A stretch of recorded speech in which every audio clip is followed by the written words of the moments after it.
Hello and welcome to Connect and Collaborate. I'm Alex Hopkins, your on-air producer, and we are ecstatic this week. We are talking about, exactly, the... kind of an event show, right? Yes. Yeah, oh my goodness. Champions in Industry Awards. Yes. So this is our second annual award ceremony. And I have in studio with me Jeff Wasden, Colorado Business Roundtable President. Equally as excited. Yes. Oh, I'm sure. You probably more so, my resident woot guy. Yeah, that's right. We're here. We're wooting all our way through. Yeah. Little election hangover. Yes. Of course, it was a busy week last week, and had a chance to do some debriefs with DBJ and Ed C. Lever on the show, and really talk about where we are in Colorado and kind of a little bipolarness of, you know, certainly turning left on the candidate side, and the election of all three statewide offices that flipped hands, and of course the governor staying in the Democratic hands. And you refer to him as Papa Smurf, I believe. Sure, yeah, great, thanks. Yes, once in a while. In charge of all the little blue Smurfettes in the state now that are there. You know, the D's not only ran that table on statewide offices, they picked up a congressional seat in CD6 from Congressman Kaufman with the election of Jason Crow, and then also took control of the state Senate as well. So we certainly, in the business community, will be interested and excited to work and see what the legislative agenda and the priorities of the new state legislature will look like in 2019. But then you flip that more liberal, left-leaning, candidate side of the elections and then go to the ballot initiative side of the elections, and you see a full right-leaning anti-tax which nobody likes taxes.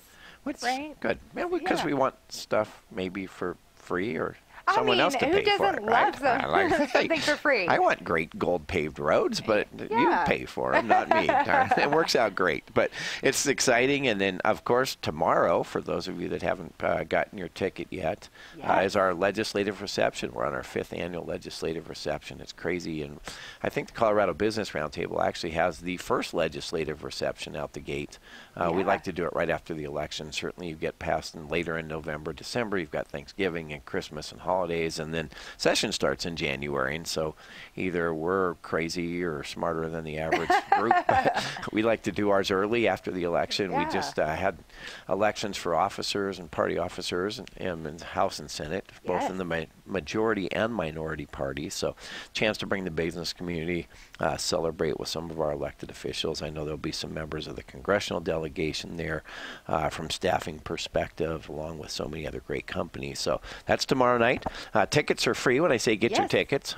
Yes, and it's at the Icosa Event Can Center. you say taco bar? Taco bar, very what can go wrong there? And And desserts and all sorts of stuff. We're also going to have some libations available. I've heard that. Yes, I've heard that. I think they're, for those that may be inclined, or over 21 and have a valid driver's license. And exactly. Exactly. We'll get you taken care of. So it'll be a phenomenal event. We're always excited about that. We always get a packed crowd for that. Certainly we moved. Certainly one of my favorite for sure. events that we have. We also are doing a big trade event, and certainly the Business Roundtable has been intimately involved on trade issues, whether it's Trade Promotion Authority, TPP, renegotiation of NAFTA, which is now the USMCA, and that agreement that we're working for. They're actually going to do a signing ceremony. I just saw it at the G20 down in Buenos Aires. And trying to start to move forward on that negotiation that will have to be ratified in Congress, as all new trade deals are. But that's an exciting event, and so we're working there. We're partnering with our friends at the Denver Business Journal, of course. Yes. I'm on a pretty big trade event December 10th, and so notifications been sent out from DBJ. Tickets are available. We'll start pushing that on our angle as well, but we're bringing together kind of the usual cast of characters from the Consulate General's office, the Farm Bureau, World Trade, those of us that have really been at ground zero on pushing some of these trade issues and trying to help get this over the finish line. So exciting for that event. We're already have met on state of higher ed next year. And it's like, it's too soon. Too soon. Working on a new state of the state with the new governor, and so we're going to start some outreach of that and some great partnerships that we're looking at. So excited about 2019. Of course, we got our new board elected, but let's chat champions in industry. So exciting. Oh, my goodness. This is our second annual industry awards. So last year was collaboration and industry awards, and it was really fun. That was we had a great time. Keynote. Costume changes, Yes. That will not be no. Oh, no. That was a one-time thing. Oh, it's not darn happening. it. I was so hoping for that. It was a not fun making time. a repeat appearance there. But this year we're focusing on champions in industry, and so one of the exciting things I think about this is that our keynote speaker is Reggie Rivers, who is a former NFL running back, and he played 6 seasons with the Broncos, and he's just an inspiring guy. I don't know if you've heard him speak before. I have not, but I've read about it, and he's gotten some fantastic reviews. Yeah, I've known Reggie for a while. We've heard him speak several times. He has a corporate strategies and does public speaking. Lessons learned from the gridiron. He's dynamic about that. And what a better, couldn't pick a better speaker to talk about lessons learned of being a champion and taking athletics and dedication and getting over the finish line and victory and celebrating successes and what it actually takes to go into there to help business leaders understand that path forward. But he's also, an author. He wrote a book about my wife and feud with the Highlands Ranch Homeowner Association, which came out, of course, as I was president of HRCA back in the day. So we had a couple giggles about that. I was trying to give him some grief about some inaccuracies around HRCA, HRMD, and the differences, because nobody even in Highlands Ranch can figure it out. So I didn't expect him to, but I had to poke him a little bit for making fun of Highlands Ranch. But that's all right. Reggie's going to be absolutely phenomenal. We have heard a commitment from the governor's office, whether it's the governor or certainly the Lieutenant Governor Donna Lynn that will be there, which we thoroughly enjoy having them at this type of thing to celebrate our champions. Absolutely. That'll be a nice exit event for them, I think. Yeah, certainly, as we kind of get late in the year in December, some of their last events as they start winding down there. And then we get to celebrate 13 categories. 13, if I got my we math went right. one up from last year, and we added nonprofit this year, and I think that it's because we became a nonprofit, and so we were like, okay, why not include that, sure. right? It makes perfect sense, Dad. And so we're excited about that. The nonprofit was actually one of those we couldn't make a decision on the nominees that came in. So we actually have four in that category, which is okay. It'll be great. We also have 4 in another category, Aerospace. Yeah, that's because, as we send these things to the judges, it's kind of hard, and there's so many deserving champions out there, and Colorado is so blessed, so fortunate to have some amazing leaders, and this is really our chance to come together and say thank you for being an industry champion and a leader, for going above and beyond. So many of these folks and these companies do so much in the communities, and they understand while there's deadlines and products and goods and services to move and take care of on doing what they need to do, keep the lights on, doors open, pay their employees, all those important things. But there's a bigger calling, and so many of these have answered that calling each and every day and have done so much. And it's just a great opportunity to come together and celebrate that. We have the coolest awards ever. The 12 that got them last year can attest to that. We're using that same design, hint, hint. Obviously changing a few words and some dates and maybe a year in there, but outside of that, they're going to be awesome. And so we're excited. We do not, just a full-on disclaimer. Yes. We do not pick the final winner. Correct. Period. Yes. That is nothing do not blame to do Jeff. with us. I get blamed on a lot of stuff, and I'm okay with that. It's all right. But I'm not getting blamed for this one. So we have some amazing judges that have such a hard task to take all these finalists and come up with who that champion that we're going to recognize that day. Certainly we're going to recognize all of the incredible nominees and somebody else that didn't make the finalist cut, and 3 or in some cases 4, but that's okay. That's just us, and people go like, yeah, we get it. It makes perfect sense, but we wanted to certainly include some in some categories that were just brutal, starting with aerospace. And since we'll start with the A's in aerospace. Jump right in. It's interesting. Colorado being number 1 per capita, number 2 in total aerospace activities. There's so many incredible companies here, and certainly the Colorado Business Roundtable has picked up Citizens for Space as part of an affiliate organization of ours, the work of Joe, Stacy, and Christy. The aerospace, companies of the Business Roundtable, Raytheon, Northrop, Dynamics, Boeing, Lockheed Martin. And so it's a great category for us. We're always excited about that. And then, of course, Ball Aerospace, which is an offshoot of Ball Corp, which was one of our Business Roundtable companies as well, with John Hayes over there. So our finalists in aerospace or by aerospace Catalyst Space Accelerator Team, Aerospace Ventures, and Ball Aerospace. And we're so excited to get those there. Reading through these nominations, you just go like, oh my goodness, I thought I knew a little bit about the company, but I don't even understand them all. There's so many more things, again, that these guys are doing to just step beyond the day-to-day and to really be such great champions and partners of industry and to really celebrate not just only their company. It's so funny, so many of them don't even want to talk about their own company, but it's the industry and all they're doing and all the great stuff happening in aerospace and all the other categories. So it's great. Congratulations to Catalyst Aerospace and Ball. Our finalists in aerospace, there will be one winner named that night, but we're excited to have all 4 of you there. Yes. And to celebrate your nomination and all the other folks in aerospace. Moving on, education and workforce. We have some exciting industries and organizations here, starting off with Panther Industries, Turning the Corner, and MSU Denver.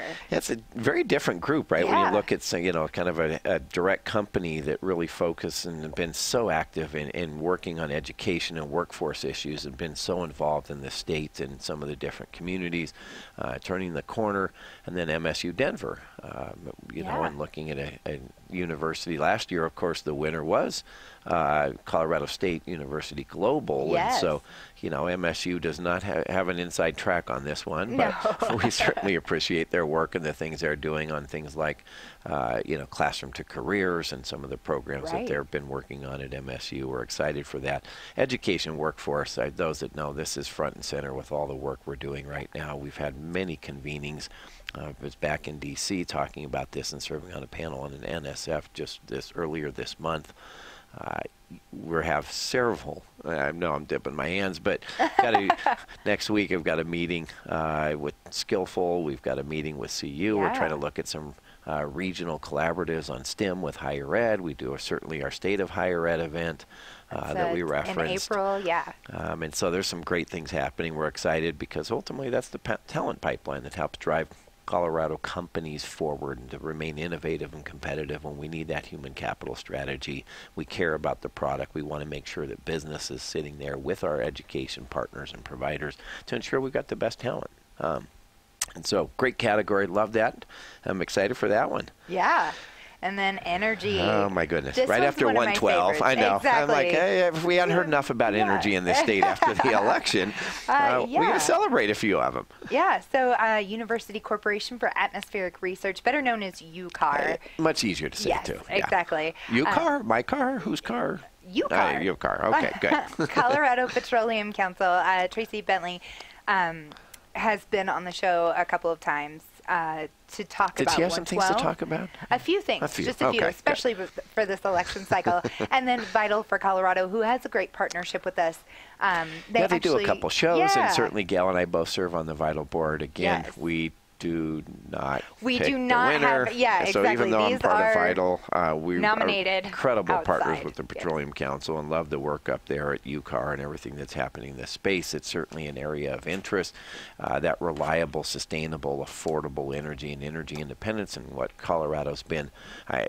Energy is going to be an interesting topic at the state legislature next year. Let's just tip the hand, right? If you're not quite sure and have been a little maybe on vacation or under a rock, just because the passage of or defeat of 112 does not mean that this will not be front and center in our state legislature next year. So if you care about energy development and all above portfolio, renewables, wind, solar, they're all important to Colorado, and we all, I think, want to make sure we're good stewards of the environment and love that category and some great nominees there.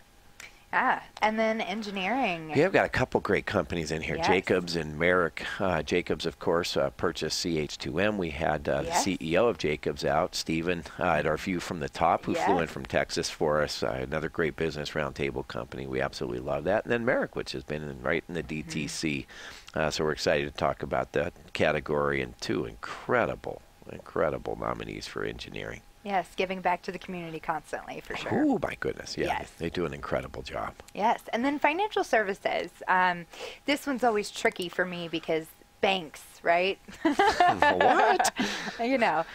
Wait, let me see who's nominated. Wells, JP, B of A. Okay, yeah, banks. Okay, fair enough. Banks. But they do more, right? They and do. it's so much more outside of just the transactional piece, right? In planning and everything that goes into that, and ensuring that, all of our working families are thinking about college and thinking about retirement and their life and what happens under catastrophic disasters that impact family and loans and helping business get access to capital, right, to continue to grow and expand and get new equipment and technology.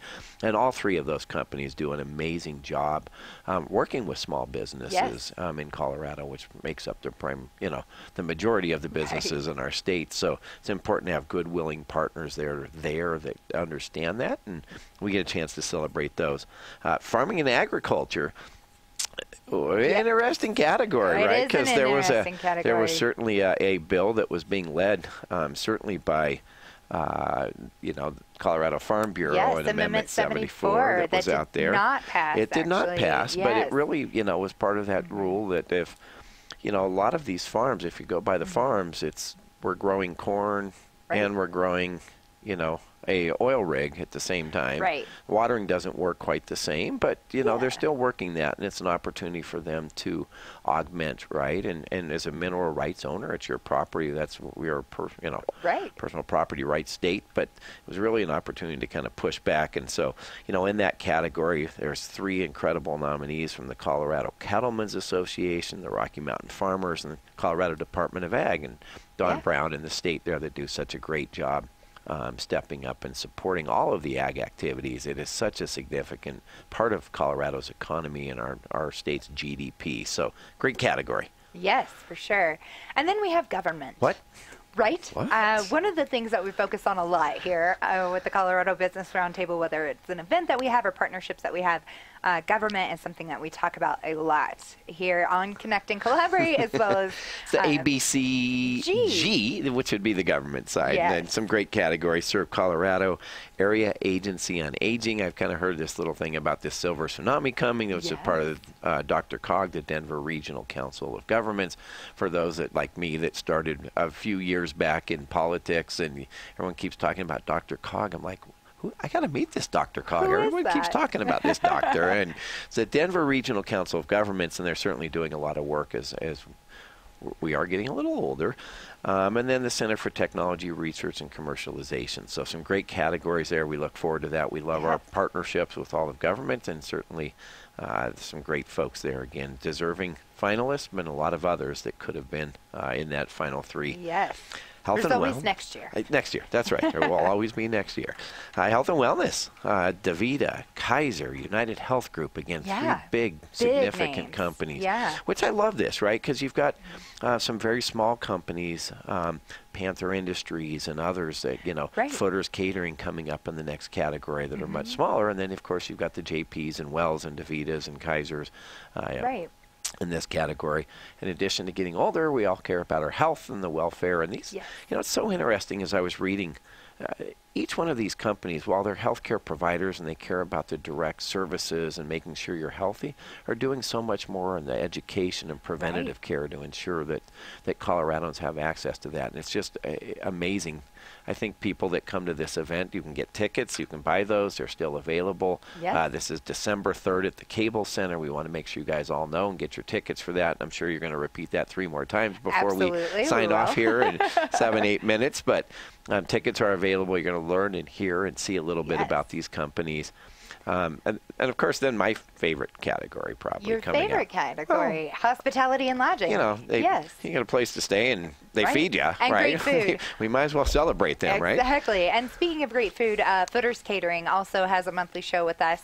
And they actually catered last year's event, which was really exciting. And it was delicious. I shouldn't probably say this, but I went around collecting desserts off tables. Nobody was eating them, so I ate them. Okay. Great. They were that delicious. That's good. Thanks for that. Maybe a little overshare, but that's all right. It was fine. So Footers and Wasden at DIA Crafted Concepts, it's a great category. And again, this is your areas, right, with tourism and hospitality and lodging and the amount of jobs and job creation and growth that's happening in that industry. And Colorado's getting a little bit of food food HQ. Yes. You know, we had Denny Marie Post from Red Robin, who's headquartered here, and so many others. We won't mention that C word that left to California and took their headquarters with them. Exactly. But we do have a lot of great food industries that have called Colorado home with their headquarters and become a little hub there. It's great to have those. You know, one of my areas where I think Colorado is so underrated and unknown, the amount of manufacturing that actually goes on this state from all four corners. We've got some incredible partners with Manufacturers Edge, which is one of those that really talks about the over 5,000 manufacturing companies in the state, and then a couple companies, Barry Walters and Geotech, that are here. It's a great category, and I know as you start talking about made in America, right, made in the USA, you know, we've got manufacturers right here in Colorado that are doing so many things that are powering aerospace, that are on oil rigs and cars and technology and GPS, and you just keep going down the line. It's everywhere. That's being done right here in our own state, which is incredible. It is incredible. We have the nonprofit category. We have World Denver, Common Sense Policy Roundtable, Westminster Chamber of Commerce, and American Council of Engineering Companies of Colorado. So that's one of the four-person categories. And I feel like we're all over the place in this category. I feel like we've hit some big corners, some smaller companies. We've got an incredible little Chamber of Commerce, which we love our partnerships with Chamber World and Chamber Space, which is great. You've got an engineering association, of course, with World Denver and our partnerships and things we do there, and of course, Common Sense Policy Roundtable and the incredible work they're doing with the REMI model and studying and kind of really talking about the economic modeling and the impacts of some of these bills and legislation, right? From a non-political lens to just say, if this passes, this is what it means to you, your state, your GDP, your economics, and your community. And so they're great. It's going to be a phenomenal category. We're excited to have that and have added that this year to that list because there are so many incredible nonprofits doing such great work and championing so many causes. It seemed like a perfect fit to include that and go from 12 to the baker's dozen this year. Yes, and technology, right? So this is what I feel like is one of the underrated categories for Colorado is technology. I don't feel like a lot of people know how much goes on here. But our big three nominees for that is Crown Castle, AT&T, and Zio Group. So again, we've got some smaller, we've got some bigger. Yeah, it kind of runs that whole gamut in circles. I have Monica and Dan and the team over at Zio that are headquartered up here, and then Scott and the Crown Castle folks, and of course the work of AT&T and all they're doing in a partnership again with the Roundtable and the work of Roberta and Jen and Chris and everybody there. We are so thankful for those. And AT&T is a sponsor of our congressional calls that we have every month. Our monthly congressional calls, it's there's some great nominees in there, and we're excited to celebrate with them. And then we may have actually planned this. We got a couple minutes, and we're down to our last one. We're going to be done in time. We don't have to rush any because we're right to tourism and outdoor rec. An underrated thing, right? And certainly as you start to look at the big outdoor rec show that moved from Utah to Colorado, what that means and the amount of tourism that goes on this state, and it's not just skiing people. There is It's not just marijuana people. I was going with skiing. You went right to marijuana. I guess it priorities, but I don't ski either, so I guess I'm 0 for 2. But they're great. There's got to be something in there. Visit Denver, which of course helps promote this, and it's an area that I don't think people remember. And you start to look at all the stuff they're doing to help champion Denver and tourism and bringing people, because guess what? That consumption tax, these people are staying in your communities, they're shopping in your communities, they're eating in your communities, they're going to plays and performances, they're spending their money here, and it's a great thing for us here in the state. And then, oh my goodness, the Colorado Tourism Office and everything that they're doing there with Kathy Ritter and her entire team to do that at a much larger scale. Yes, they actually went specific on the Regional Branding Task Force, which is That's getting really a little bit in the weeds there. It is getting a little bit in the weeds, but I would imagine that branding is tough. Yeah. Oh, my goodness. Right. And the messaging and what's going to attract people and how you nuance everything. And it's just incredible. Colorado's doing phenomenal, but it's because of these champions, right? Yes. When you start to look at this economy and how well Colorado's doing, consistently a top 5, top 6 state in the nation, it's because of these champions that we get a chance to celebrate on December 3rd. Cable Yes. Center, 11 o'clock. Tickets are available. Where do they get them, Alex? You can go to COBRT.com/events. Click on December 3rd. You'll find that right there again at the Cable Center, 11 o'clock to 1 o'clock. And that is Monday, December 3rd. We're very excited for that. And Jeff, it's been a pleasure having you on, as always. It's always great to talk about the amazing work. And we've got a great team here. This is it's something that, as many people know, or probably know, it's not me, trust me. I'll take all the credit. I'm very good at that part. But thanks to everybody else that helps make all this. We're incredibly busy. There's a lot going on. We've got a great team that will help put this event together and make sure that all of our attendees not only enjoy some incredible food and celebrating our champions, but also learn a few things with our speaker this year. So we're excited about it. Yes, very much. Stay tuned to hear from our first nominee in the nonprofit category. We'll be right back here on Connect and Collaborate. Stay tuned.